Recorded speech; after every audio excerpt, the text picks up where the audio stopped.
अतुलित बलधामं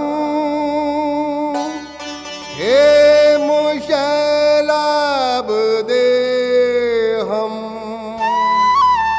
धनुजवन कृशानुं ज्ञानिनामग्रगण्यम्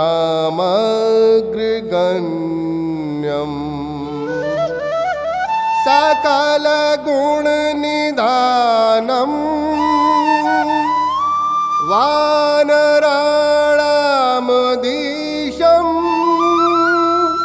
रघुपति प्रिय भक्तम् वातजातं नमामि।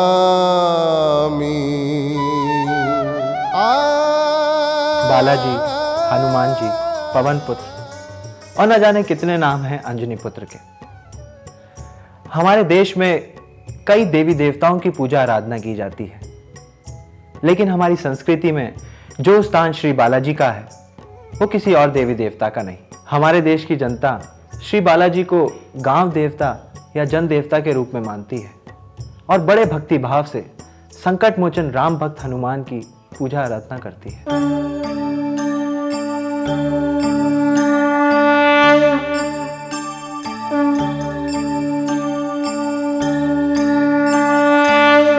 वैसे तो श्री बालाजी के हमारे देश में हजारों मंदिर प्रतिष्ठित हैं, लेकिन कुछ एक स्थान अति विशिष्ट हैं।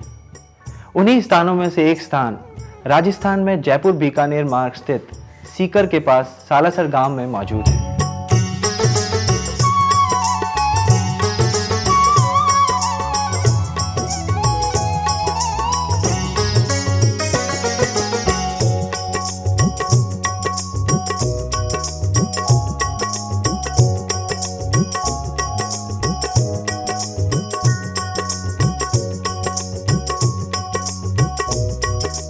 सालासर एक आडंबर विहीन स्थान है।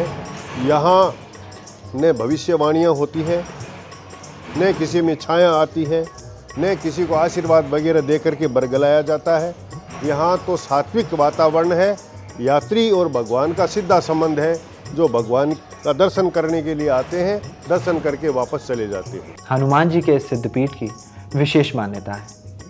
कहते हैं अपने भक्तों का दुख दूर करने के लिए हनुमान जी इस मंदिर में स्वयं उपस्थित हैं। सालासर बालाजी के इस मंदिर का इतिहास मात्र 250 साल पुराना है। सीकर के रुल्याणी गांव के पंडित लच्छीराम के यहाँ ईश्वर की परम कृपा से 6 पुत्र और एक पुत्री उत्पन्न हुई थी। इन भाई बहनों में सबसे छोटे मोहनदास जी बचपन से ही हनुमान जी के परम भक्त थे। इनके नामकरण के समय ही ज्योतिषियों ने भविष्यवाणी की थी, ये बालक कोई साधारण बालक नहीं है, ये पूर्व जन्म की कोई पुण्य आत्मा है जो इस जन्म में एक तेजस्वी संत बनेगा और इसका यश चारों दिशाओं में सूर्य के प्रकाश के समान फैलेगा।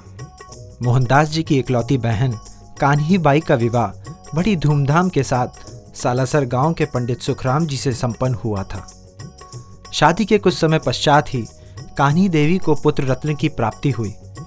कान्ही देवी बड़े ही सुखपूर्वक अपनी ससुराल में अपना गृहस्थ जीवन गुजार रही थीं। अचानक एक दिन कान्ही बाई की जिंदगी में एक ऐसा तूफान आया जिससे कान्ही देवी का सुहाग असमय ही कालग्रस्त हो गया। इतनी कम उम्र में ही कान्ही देवी को सुहाग का जोड़ा उतारकर विधवा का चोला पहनना पड़ गया। उस वक्त उनके पुत्र उदय की उम्र मात्र 5 साल की थी। अपनी बहन की यह दशा देखकर मोहनदास जी को बहुत दुख हुआ। सबसे छोटे होने के कारण उनका अपनी बहन के प्रति स्नेह कुछ ज़्यादा ही था।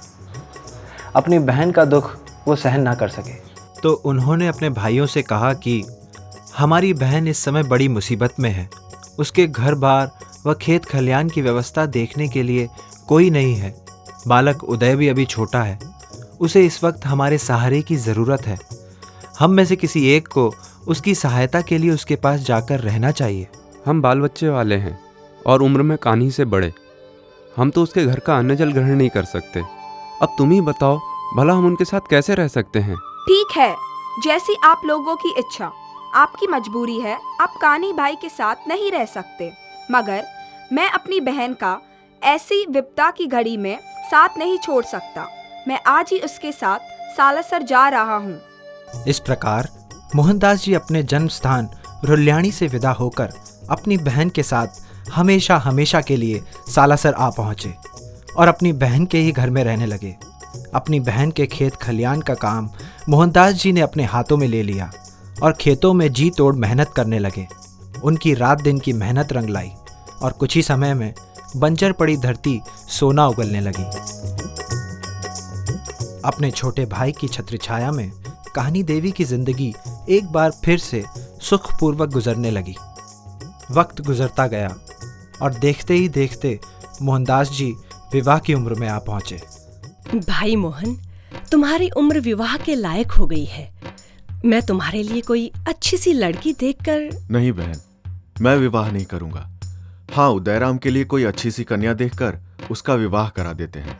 और मोहनदास जी ने एक संरक्षक का कर्तव्य निभाते हुए अपने भांजे उदय का विवाह नागौर के ग्राम रताऊ निवासी एक ब्राह्मण की कन्या सुशीला से कर दिया।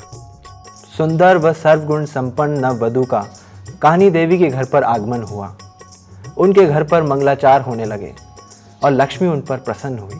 कान्ही देवी का घर जैसे एक मंदिर बन गया था। भूखे को भोजन, प्यासे को पानी, राही को ठिकाना और भिक्षुक को वहाँ भिक्षा मिलने लगी। याचकों के आशीर्वाद से कान्ही देवी का घर फलने फूलने लगा था। कान्ही देवी के घर पर किसी प्रकार की कोई कमी नहीं थी। ईश्वर की कृपा से कान्ही देवी के घर में हर वक्त खुशहाली व भजन कीर्तन का वातावरण रहने लगा। ईश्वर की भक्ति में लीन मोहनदास जी के पवन पुत्र हनुमान जी के भक्त बनने के पीछे एक अलौकिक प्रसंग है। इस एक प्रसंग ने भक्त मोहनदास जी का जीवन दर्शन बदल कर रख दिया। हुआ यूं कि श्रावण मास में एक दिन मोहनदास जी उदयराम के साथ खेत में काम कर रहे थे। उदयराम एक तरफ हल चला रहे थे और मोहनदास जी दूसरी तरफ खुदाई कर रहे थे। उसी वक्त वहां साक्षात अंजनी पुत्र हनुमान जी प्रकट हुए और मोहनदास जी से बोले, वत्स मोहनदास, ये खेत खलिहान का कार्य अब छोड़ दो। अपनी बहन के प्रति अपना फर्ज निभाने के लिए जो सांसारिक कार्य तुम्हें करने थे वे अब पूरे हो चुके हैं। अब तुम ये सांसारिक मोह माया छोड़कर ईश्वर भजन में अपना मन लगाओ। अब ईश्वर भक्ति ही तुम्हारा जीवन है और यही तुम्हारा धर्म भी है और कर्म भी। इतना कहकर हनुमान जी ने मोहनदास जी के हाथों से कुदाल लेकर दूर फेंक दी।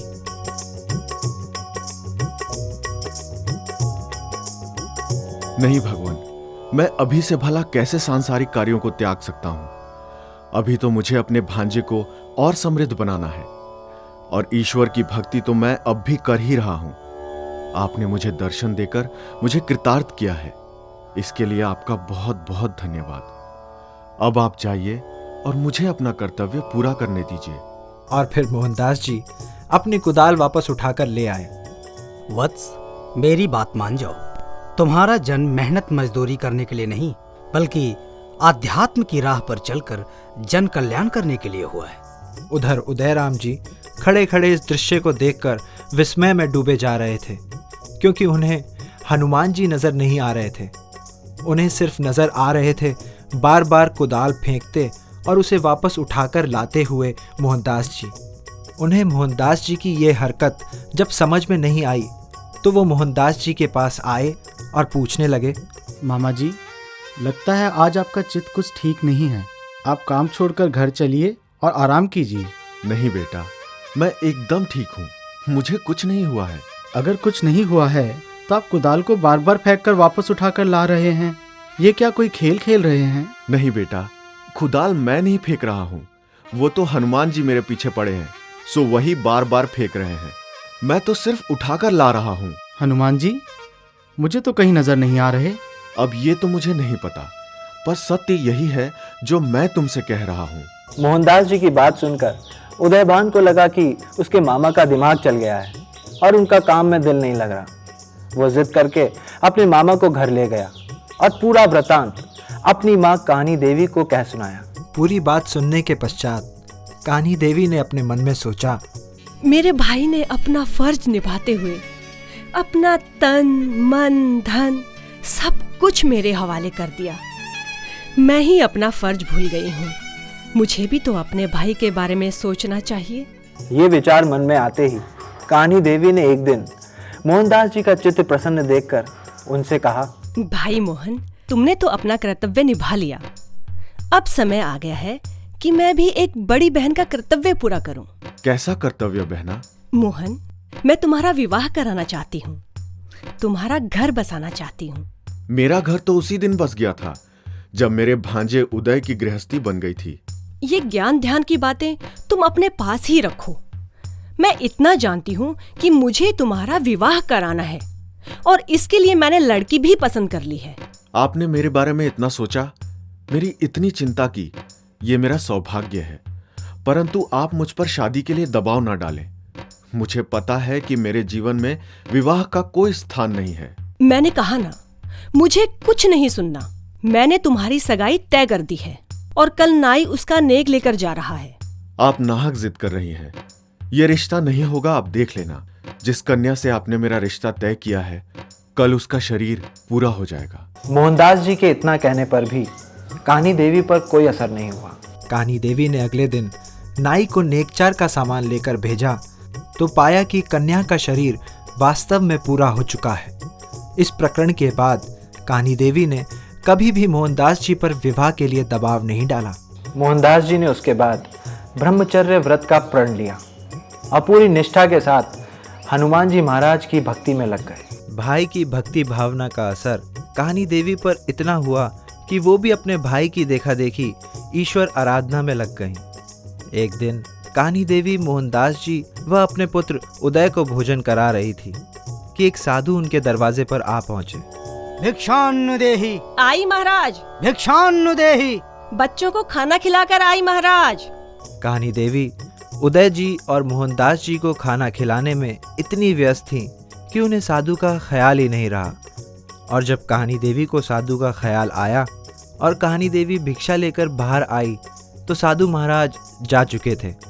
जब वो वापस अंदर आई तो मोहनदास जी ने उनसे पूछा, बाहर कौन था बहन? पता नहीं, कोई साधु था, पर मैं भिक्षा लेकर जब बाहर गई तो पता नहीं कहाँ चला गया। बहन, वो कोई साधारण साधु नहीं है। वो तो साधु वेश में साक्षात हनुमान जी हमें दर्शन देने आए थे, पर हमारा दुर्भाग्य, हम उन्हें पहचान न सके। यह तो हमसे बहुत बड़ी भूल हो गई भाई। अब पता नहीं बालाजी हमें कभी दर्शन देंगे भी या नहीं। तुम तो उनके परम भक्त हो मोहनदास, एक बार हमें भी बालाजी के दर्शन करा दो। मेरे हाथ में कुछ नहीं है बहना। अगर बालाजी की इच्छा हुई तो वो अवश्य आपको दर्शन देंगे। इस घटना के 2 महीने बाद ही श्री बालाजी महाराज एक बार फिर साधु भेष में कान्ही देवी के घर पर पधारे। जय रघुनंदन, जय सिया राम। भिक्षान्न देहि बेटा, भिक्षान्न देहि। उस समय कान्ही बाई किसी कार्य में लीन थी, अतः उन्होंने उस आवाज को नहीं सुना। मगर मोहनदास जी उस आवाज को पहचान गए थे। वो दौड़े दौड़े दरवाजे तक आए तो देखा महाराज वापस जा रहे थे। मोहनदास जी दौड़कर उनके पास पहुंचे और साधु वेश में मौजूद बालाजी के पांव पकड़कर बोले, प्रभु, मैं आपको पहचान गया हूँ। आप मेरी बहन के घर चलकर एक बार उसे दर्शन दीजिए। नादान मनुष्य, साधु के साथ जबरदस्ती मत कर। साधु को क्रोध आ गया तो प्रलय हो जाएगी। चाहे कुछ भी हो जाए प्रभु, मैं आज आपको अपनी बहन को दर्शन दिए बगैर यहाँ से नहीं जाने दूंगा। सच्चा भक्त क्या कभी अपने इष्ट देव के क्रोध से डरा है? मोहनदास जी भी नहीं डरे। उनकी भक्ति और निष्ठा देखकर हनुमान जी महाराज ने उनसे कहा, मैं तुम्हारी निश्चल भक्ति से प्रसन्न हूँ मोहनदास, मैं ना नहीं करूँगा। मुझे अपने लिए कुछ नहीं चाहिए महाराज। मैं तो अपनी बहन की खुशी, वो उसके सुख समृद्धि में ही खुश हूँ। एक बार उसके घर चलकर उसे दर्शन दीजिए और उसके हाथ से प्रसाद ग्रहण कर लीजिए प्रभु। ठीक है, मैं अवश्य चलूंगा, परंतु मेरी एक शर्त है। कैसी शर्त भगवान? जब मैं वहां आऊंगा तो मेरे लिए एकदम शुद्ध पवित्र आसन की व्यवस्था करनी होगी। हो जाएगी प्रभु। मैं केवल मिश्री वाली खीर व चूरमे का नैवेद्य ही ग्रहण करूंगा। आप एकदम निश्चिंत रहें प्रभु, ये सारा प्रबंध आपकी आज्ञा अनुसार ही होगा। भक्त शिरोमणि मोहनदास जी से सभी प्रकार के आश्वासन पाकर और उनका प्यार व स्नेह देखकर बालाजी महाराज कान्ही बाई के घर पर पधारे और बड़े प्यार से खीर व मिश्री से बना हुआ चूरमा खाकर विश्राम करने के लिए पहले से तैयार पवित्र शैया पर विराजमान हुए। विश्राम के पश्चात भाई बहन की निश्चल सेवा भक्ति देखकर श्री बालाजी महाराज ने कहा, मैं आप लोगों के सेवा भाव से अति प्रसन्न हूँ। आप लोगों की ही तरह जो कोई भी प्यार व श्रद्धा से मुझे जो अर्पण करेगा, मैं उसे सहर्ष स्वीकार करूंगा। इतना कहकर बालाजी महाराज कहानी बाई, उदय और मोहनदास जी को आशीर्वाद देकर अंतर ध्यान हो गए। इस घटना के पश्चात मोहनदास जी सालासर से बाहर बालू के एक टीले पर छोटी सी कुटिया बनाकर रहने लगे और बालाजी की भक्ति में लीन हो गए। भगवान के सच्चे भक्त को अपने इष्ट देव की भक्ति के अलावा और कुछ नजर नहीं आता। वो सांसारिक क्रियाकलापों और झंझटों से अपने आप को दूर ही रखना चाहता है। भक्त शिरोमणि मोहनदास जी भी सांसारिक गतिविधियों से अलग होकर अपने इष्ट देव बालाजी महाराज की भक्ति में मग्न थे। उनकी भक्ति में किसी तरह का विघ्न उत्पन्न ना हो, ये सोचकर मोहनदास जी हमेशा एकांतवास ही करते थे। उनके इस तरह किसी से ना बोलने व जंगल में अकेले अपनी भक्ति में मस्त रहने के कारण गांव के लोग इन्हें बावलिया के नाम से पुकारने लगे थे। मगर मोहनदास जी के चित्त पर जनमानस की इन बातों का कोई प्रभाव नहीं पड़ा था। वो जंगल में एक जांटी के पेड़ के नीचे बैठ जाते और तपस्या में लगे रहते। मोहनदास जी इस पेड़ के नीचे बैठे तपस्या करते रहे और वो जांटी का पेड़ फलों से लद गया। एक दिन उस जांटी के पेड़ पर चढ़कर एक जाट का पुत्र सांगरी तोड़ रहा था कि अचानक एक सांगरी तपस्या में लीन मोहनदास जी पर जा गिरी और उनकी तपस्या भंग हो गई। मोहनदास जी ने आंखें खोलकर पेड़ पर चढ़े बालक को देखा तो वो बालक तपस्वी मोहनदास जी की आंखों में क्रोध देखकर घबरा गया। वो जाट पुत्र डर के मारे थर-थर कांपने लगा। उस बालक की दशा देखकर मोहनदास जी ने अपने क्रोध को काबू में किया और उस जाट पुत्र से कहा, चलो नीचे आ जाओ। नहीं, मैं नीचे आया तो आप मुझे मारेंगे। नहीं, मैं तुम्हें नहीं मारूंगा, मगर तुम नीचे आ जाओ। मोहनदास जी का आश्वासन पाकर वो जाट पुत्र नीचे आ गया। नीचे आने पर बड़े प्रेम से मोहनदास जी ने उस जाट पुत्र को अपने पास बैठाया और कहा, बच्चे, ये सांगरी तोड़ने के लिए तुम्हें इस स्थान पर किसने भेजा है? मेरी माँ ने तो मुझे यहाँ आने के लिए मना किया था बाबा, पर मेरे बापू ने मुझे ज़बरदस्ती यहाँ भेज दिया।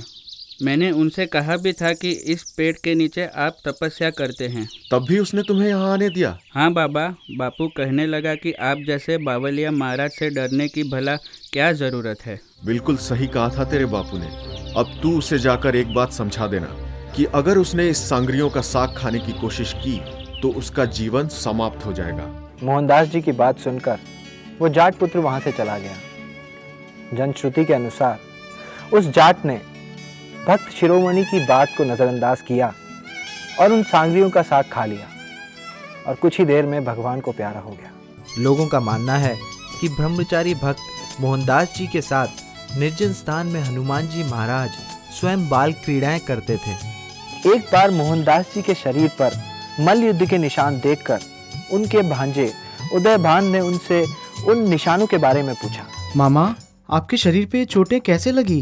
कुछ नहीं भांजे, कुछ ग्वाले खेत में घुस गए थे, उनसे हाथापाई हो गई थी। नहीं मामा, ये ग्वालों के साथ हाथापाई के निशान नहीं है, बात कुछ और ही है।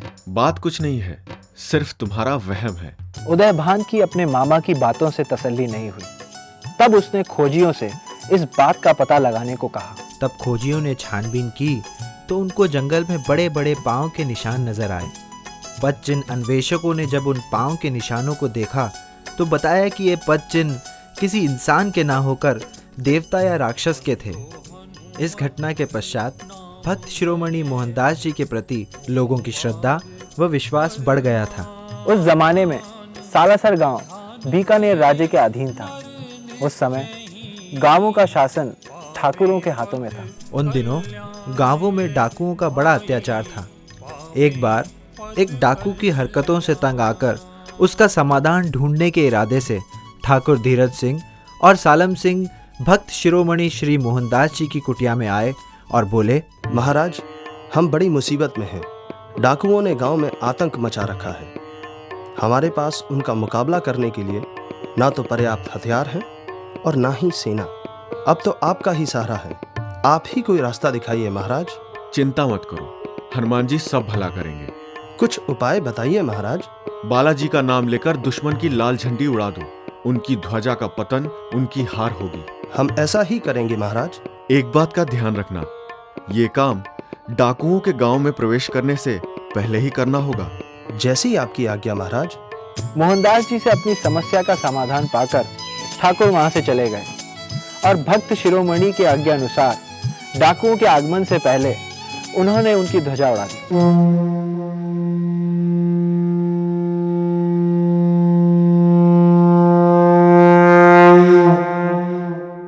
अब बालाजी का चमत्कार देखिए कि जो डाकू गांव को लूटने के इरादे से आए थे, वही डाकू गांव में आकर ठाकुरों के पांवों में गिर पड़े।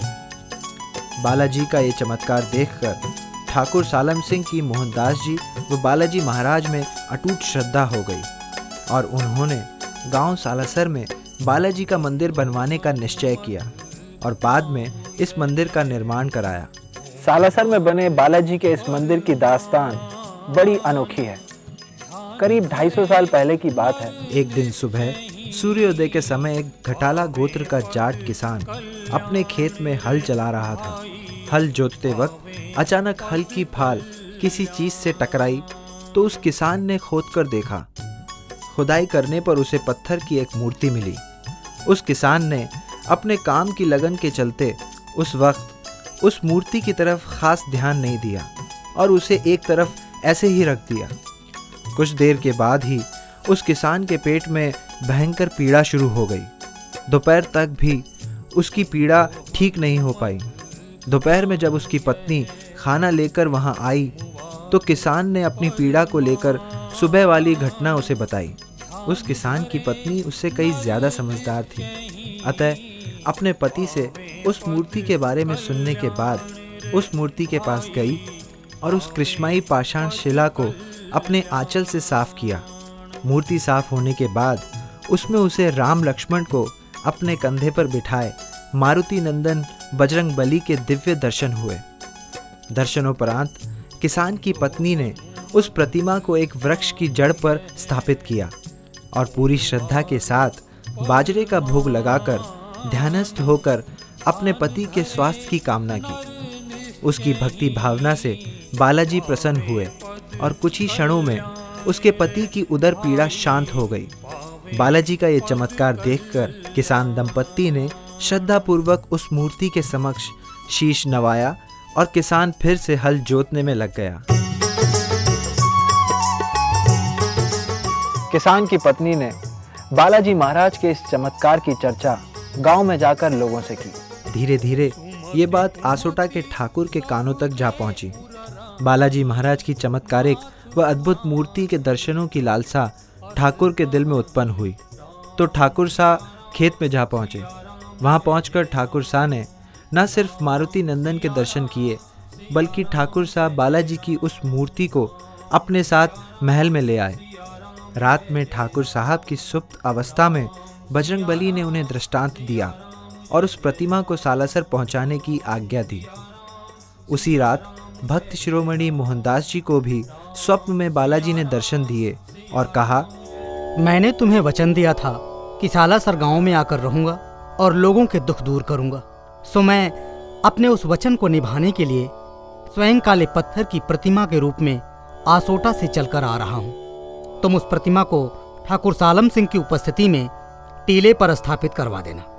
स्वप्न में बालाजी महाराज की आज्ञा पाकर मोहनदास जी ने गांव वालों को और ठाकुर सालम सिंह को बालाजी की प्रतिमा के आगमन की सूचना दी और कुछ देर बाद ही सब ग्रामवासियों के साथ कीर्तन करते हुए हनुमान जी महाराज की अगवानी हेतु चल दिए। उधर भोर होते ही ठाकुर ने अपनी बैलगाड़ी में बालाजी की मूर्ति को विराजमान करके सालासर के लिए विदा किया। भक्त मोहनदास जी और ठाकुर सालम सिंह सहित जब ये मंडली पावला तालाब के निकट पहुंची तो दूसरी तरफ से आसोटा वालों के काफिले के साथ इन्हें बालाजी महाराज की प्रतिमा आती मिली। इस शुभ स्थान पर भक्त और भगवान के मिलन का दृश्य बड़ा ही अद्भुत था। मोहनदास जी कुछ क्षण भगवान की उस पाषाण प्रतिमा को अपलक निहारते रहे और फिर उसे लेकर सालासर की तरफ चल पड़े। सालासर पहुंचने के बाद सबके सामने ये समस्या आ खड़ी हुई कि इस प्रतिमा की स्थापना कहाँ की जाए। इस समस्या के समाधान के लिए सबने मोहनदास जी की तरफ देखा तो उन्होंने कहा, इस टीले पर चलते चलते जहां भी जाकर बैल रुक जाएं, वही बालाजी का स्थान होगा। अब मोहनदास जी की आज्ञा अनुसार बैलों को आज़ाद छोड़ दिया गया।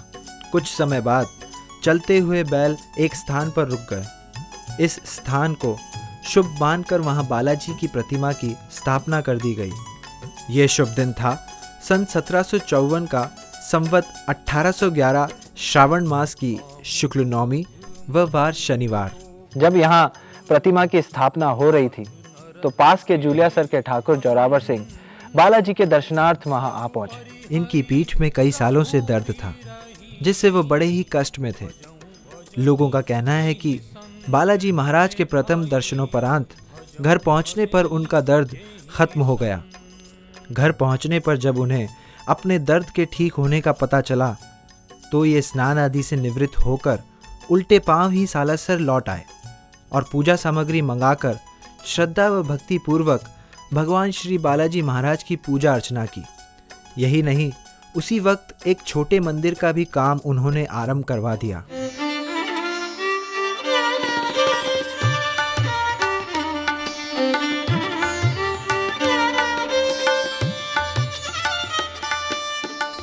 संवत 1811 श्रावण शुक्ल द्वादशी मंगलवार के शुभ दिन भक्त शिरोमणि मोहनदास जी भक्ति रस में इस कदर डूब गए कि उन्होंने घी और सिंदूर का लेप बालाजी की पूरी प्रतिमा पर कर मारुति नंदन का श्रृंगार कर दिया। इस अद्भुत श्रृंगार के कारण हनुमान जी महाराज का पूर्व दर्शित रूप, जिसमें हनुमान जी राम लक्ष्मण को कंधे पर धारण किए हुए नजर आ रहे थे, वो अदृश्य हो गया और उसके स्थान पर दाढ़ी मूछ, माथे पर तिलक, विकट भौहें, सुंदर आंखें, एक हाथ में पर्वत और दूसरे में गदा धारण किए हुए का दर्शन होने लगा। श्री बालाजी महाराज आज भी उसी रूप में सालासर बालाजी के मंदिर में विराजमान है और अपने दर्शनार्थ आने वाले लाखों भक्तों को अपना आशीर्वाद दे रहे हैं। भक्त शिरोमणि मोहनदास जी इस स्थान पर बालाजी महाराज का भव्य मंदिर बनवाना चाहते थे। उस वक्त इतने धन की व्यवस्था मोहनदास जी के लिए आसान नहीं थी। फिर भी उन्होंने भगवान का नाम लेकर संवत 1815 में एक शुभ दिन नूरा और दाऊ नाम के दो माने हुए राजगिरों को मंदिर के निर्माण की जिम्मेदारी सौंप दी। नूरा और दाऊ ने मुस्लिम होने के बावजूद पूरी लगन के साथ पत्थर और मिट्टी से इस मंदिर का निर्माण कार्य प्रारंभ किया। श्री बालाजी महाराज के इस मंदिर का निर्माण कार्य चल ही रहा था कि एक अद्भुत घटना घट गई। हुआ ये कि सीकर नरेश रावराज देवी सिंह का रोकड़िया काफी धन लेकर रामगढ़ जा रहा था। रास्ते में वीरान जंगल के बीच डाकुओं ने उसे घेर लिया। तब उस रोकड़िए ने मन ही मन बालाजी महाराज से प्रार्थना की और सुरक्षित घर पहुंचने पर मंदिर बनवाने की मन्नत मांगी। अब बालाजी महाराज का चमत्कार ये कि डाकुओं को उसकी तलाशी के दौरान कुछ नहीं मिला और डाकुओं ने उसे छोड़ दिया। रोकड़िया ने सीकर वापस पहुंचकर अपने नरेश को पूरी बात बताई और अपनी मन्नत वाली बात लेकर बालाजी महाराज की महिमा का बखान किया। सीकर नरेश ने उसी वक्त मन ही मन बालाजी महाराज को प्रणाम किया और अपने रोकड़िए के संकल्प की पूर्ति हेतु अपने आदमी भेजकर मंदिर का निर्माण कार्य शुरू करवाया।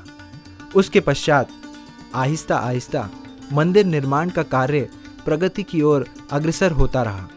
मंदिर निर्माण के दौरान व बाद में भी श्री मोहनदास जी महाराज का सारा समय अपने भगवान श्री बालाजी महाराज की आराधना में ही गुजरता रहा। भक्त शिरोमणि मोहनदास जी बजरंगबली की असीम कृपा व आशीर्वाद से भक्तों के दुख दूर करते रहे। मंदिर में आने जाने वालों की भीड़ के कारण मोहनदास जी को अपने इष्ट की भक्ति के लिए पर्याप्त वक्त नहीं मिल पाता था। लिहाजा एकांतवास में साधना करने की प्रबल इच्छा के चलते श्री मोहनदास जी ने अपना चोला अपने भांजे उदयराम जी को सौंप दिया और उन्हें ही मंदिर के प्रथम पुजारी के रूप में नियुक्त किया। तब से लेकर आज तक मोहनदास जी के चोले पर विराजमान होकर पूजा करने की रीत चली आ रही है। उदयराम जी के पश्चात इस मंदिर में पूजा अर्चना का कार्यभार उनके वंशज ही आज तक संभालते आ रहे हैं। भूलोक पर अपनी इतिश्री मानते हुए भक्त शिरोमणि मोहनदास जी महाराज ने जीवित समाधि लेने का निश्चय किया। और संवत 1850 की वैशाख शुक्ल त्रयोदशी को प्रातःकाल की शुभ बेला में अनेक साधु संतों, भक्तों व बालाजी महाराज के समक्ष जीवित समाधि लेकर बालाजी धाम को प्रस्थान कर गए। श्री बालाजी मंदिर के मुख्य भवन की पूर्व दिशा में ही मोहन चौक में मोहनदास जी की समाधि आज भी स्थित है।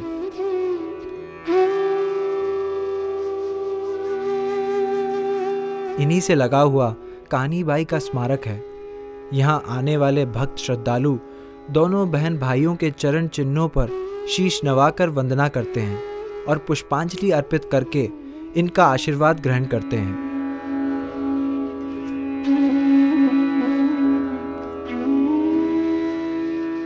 महात्मा मोहनदास जी जिस जगह तपस्या किया करते थे उनकी समाधि यहाँ है। ये तो समाधि है और उनकी तपस्थली जो धुनी है वो मंदिर के बाहर में है। और आज तक ये 250 वर्ष में मोहनदास जी महाराज की अग्नि मोहनदास जी के हाथ से प्रज्वलित है, उसका रख रखाव बहुत उच्च स्तर पर होता है। उसी प्रकार जो अंदर की ज्योत है, जब से हनुमान जी महाराज यहाँ विराजमान हुए तब से अखंड ज्योति के रूप में जलती आई है, उनका भी बहुत उच्च स्तर से रख रखाव होता है। वर्तमान में इस विशाल मंदिर के अंदर बालाजी के मुख्य मंदिर के किवाड़ व दीवारें चांदी से बनी मूर्तियों व चित्रों से सुसज्जित हैं। मंदिर के प्रांगण में ही एक जाल वृक्ष स्थित है। इस जाल वृक्ष में नारियल बांधकर मनौती मांगने की प्रथा चली आ रही है। कहते हैं कि ऐसा करने से सच्चे हृदय से मांगी मन्नत श्री बालाजी महाराज अवश्य पूरी करते हैं। जाल वृक्ष पर बंधने वाले व मंदिर में प्रसाद के रूप में चढ़ने वाले कुछ नारियलों का उपयोग तो प्रसाद के रूप में कर लिया जाता है और बचे हुए नारियलों को भंडार गृह में जमा कर दिया जाता है और वार्षिक पूजा के अवसर पर इन्हें हवन में डाल दिया जाता है। राजस्थान व आसपास के लोग श्री बालाजी महाराज की गांव देवता या अपने कुल देवता के रूप में पूजा करते हैं। यही वजह है कि जब कभी किसी के घर पर खुशी का अवसर होता है तो ये लोग यहाँ सालासर धाम पर धोख देने अवश्य आते हैं। शादी ब्याह के मौके पर तो नव विवाहित युगल यहाँ आकर धोख देने के पश्चात ही अपना गृहस्थ जीवन आरंभ करते हैं।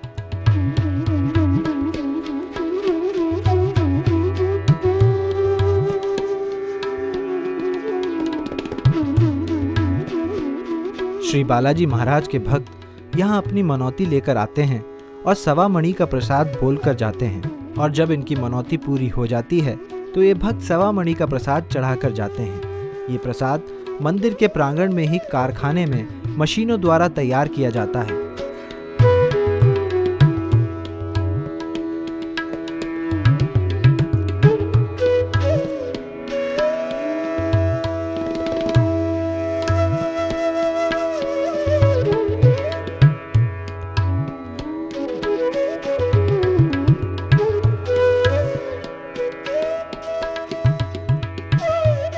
इस प्रसाद में चूरमा, बूंदी व बूंदी का लड्डू प्रमुख हैं, जिनके बनाने में शुद्ध देसी घी का उपयोग किया जाता है। सवा मणि का प्रसाद मंदिर में चढ़ाने के पश्चात कुछ तो यहीं आए दर्शनार्थियों को खिला देते हैं और बचा हुआ अपने साथ घर ले जाते हैं।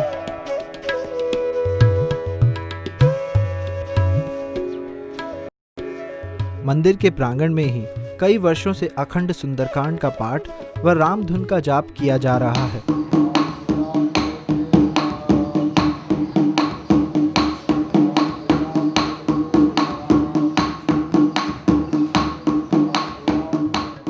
श्री बालाजी महाराज के भक्तों के लिए ये सालासर धाम किसी तीर्थ स्थान से कम नहीं है। भक्ति भाव में डूबे लाखों दर्शनार्थी हर साल देश के कोने कोने से यहाँ आते हैं और श्री बालाजी महाराज के चरणों में अपनी श्रद्धा अर्पित करके खुशी खुशी अपने घर लौट जाते हैं। सालासर धाम तक देश के किसी भी कोने से बस, ट्रेन, हवाई जहाज से पहुंचा जा सकता है।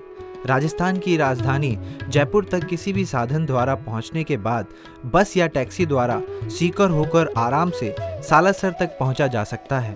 सालासर धाम में रहने व खाने की अति उत्तम व्यवस्था है। बालाजी के भक्तों ने इस धाम में अनेकों धर्मशालाओं का निर्माण करवाया है। मंदिर के आसपास ही उच्च स्तरीय रख रखाव के अच्छे होटल भी हैं। लाखों की तादाद में यहाँ यात्री आते हैं। यहाँ 2 बड़े मेले लगते हैं। एक शारदीय नवरात्र के पश्चात शरद पूर्णिमा आती है, उसमें तकरीबन 8 से 10 लाख यात्री जो है बालाजी के दर्शन करने के लिए पहुंचते हैं। उसी प्रकार बसंत नवरात्र के पश्चात जो हनुमान जयंती आती है उसका मेला लगता है। 4-5 लाख यात्री उस समय यहाँ आते हैं। बाकी मंगलवार, शनिवार और जो शुक्ल पक्ष में जो है उनमें बहुत ज़्यादा यात्री यहाँ आते हैं और दर्शन करके अपने अपने परिवार सहित अपने घरों को सुरक्षित लौट जाते हैं। अगर आप लोगों ने इस धाम में आकर श्री बालाजी महाराज के दर्शन नहीं किए हैं तो हमारा अनुरोध है कि आप एक बार इस धाम में आएं और श्री बालाजी महाराज के दर्शन कर अपना जीवन शांतिमय और सुखमय बनाएं। जय श्री बालाजी। मंगल भवन अमंगल हारे द्रवहु सो दशरथ अजिर बिहारी